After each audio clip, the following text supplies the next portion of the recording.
what do you think is the Taoist perception on happiness? Is it a primary thing, or, and here's why I say this, because everything in Taoism is kind of about cycles. It's about things leaving and returning. Yes. It's about knowing how to find harmony and accept what we believe might be bad or unfortunate. And, it's about how everything finds balance. So the idea of a person attaining perfect happiness seems contrary to the idea if this is such an, constantly in flux thing that we're trying to navigate, that maybe happiness is a byproduct but not an overarching goal. Or maybe does it something that comes from being in harmony? I don't know. Dr. Totton, you tell me, what is the Taoist perspective on happiness? I think that the search or pursuit of happiness can be a trap. Okay. Because I think too often if one sets a goal of, if then, if I am this, or if I get that, or if and when such and such is present, then I'll be happy. Right. Yeah. See, that's a trap. So that's like an external locus of control, or yes, and I think that type of thinking is going to probably lead to disappointment, because when you reach this mythical state, land of so-called happiness, since it was built out of lack, and we know that what Lao Tzu has said about, right, gaining and abundance, right, there's this continual sense that it's never enough, that we feel like we're somehow deficient, and so here we've spent all this time and energy, maybe money, to get to some place that we call happy land. Yeah. And then when we get there and we go, is that all there is? Really? Yeah. This is it? So I think that happiness, I think a goal of a person who, from a Taoist informed position, is not so much happiness, because I think that happiness happens, like you said, it ebbs, it flows, it comes, it goes. It's not like a state of being. I am in this state of happiness now, and I'm going to just stay there, because life is filled with ups and downs, like the seasons of the year, right? They come, they go, up and down. But as long as that is happening, this up and down, that becomes like a wave, forward momentum. So you're in the flow. And Taoism wants to do what? Go with the flow. Right. Be in the stream of life as it is continually moving, to avoid stagnation, because stagnation certainly is going to lead to unhappiness. Right. Because there's no movement. And when there's no movement, there's no opportunity to respond to things in a new and different way, because guess what? Life is new and different every moment. So maybe it's more about cultivating an attitude that happiness is a transient thing, and to appreciate it when it's around. Mm-hmm. But when it's not there, sometimes there's good reason to be upset. There's good reason. And maybe that gives us something deeper than happiness, which might be a sense of peace. I agree. I often say contentment. We want to be content. We want to have a sense of serenity. Like you said, peace. Yeah. And is peace a internal peace or even external peace? Is that something that's always there? No, not typically. Yeah. But if we have a process where we're continually growing and shifting and changing and adapting and kind of going with the flow, I think we have put into place the essential ingredients that will lead to states of peace, serenity, and even happiness at times. Whereas if we're shut down, if we're more rigid, if we're more controlling, if we're trying to grasp onto things and hold on to them. That sometimes say, you can grasp onto something or someone so tightly that you kill them. Yeah, or you kill it, right? Yeah. Oh, look at this beautiful little kitten or puppy. Let me grab it and hold it. Yeah, you're hurting it. Yeah. And people feel trapped in relationships. People feel trapped in jobs. People feel trapped in marriages. People feel trapped in all sorts of ways. People feel trapped in their own minds. Yeah. People feel trapped in their own bodies. Yes. Right? Yes. And so avoiding the traps, that'd be the title of a good book, right? The Tao of not being trapped. The Tao of trap avoidance. the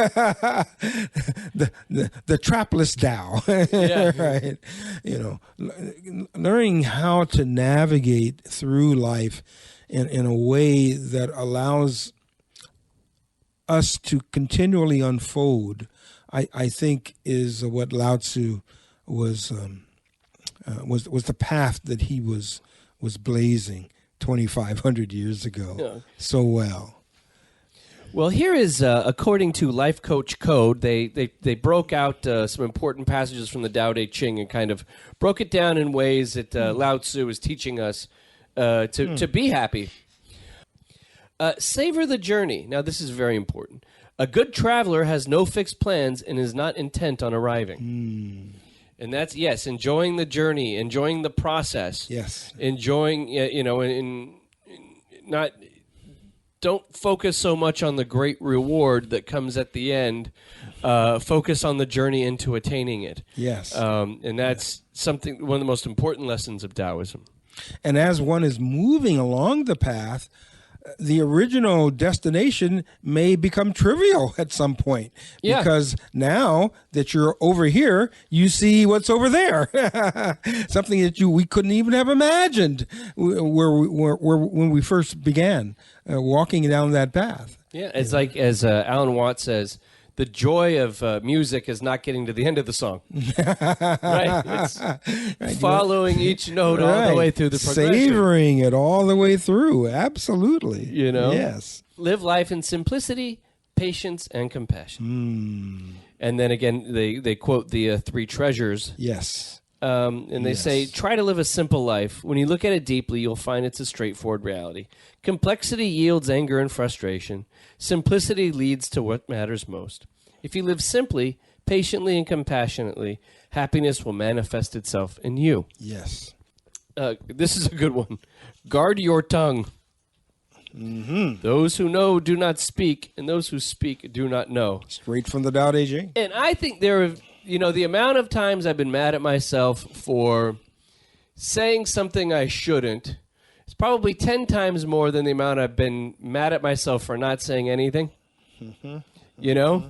There's lots of times where I'm like, oh, I am so glad I did not react to that or did not say what I really felt to that person last night. You got to pick your battles.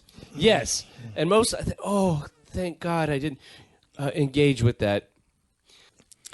When someone is awake, you really don't have to say or explain much to them. They'll figure it out, or they'll go learn it. They'll look it up. On the other hand, when someone is asleep, when someone is unconscious, you can't say anything to them. They don't want to hear it. Yeah. They don't have ears. Yeah. They don't have ears to hear the truth. They have purposely removed their ears because they think they know it all. Yeah. Well, they say the old saying, you can't reason somebody out of a belief that they didn't reason themselves into in the first place. Exactly. Exactly. So they say, what's the old saying? Don't suffer fools. Yeah.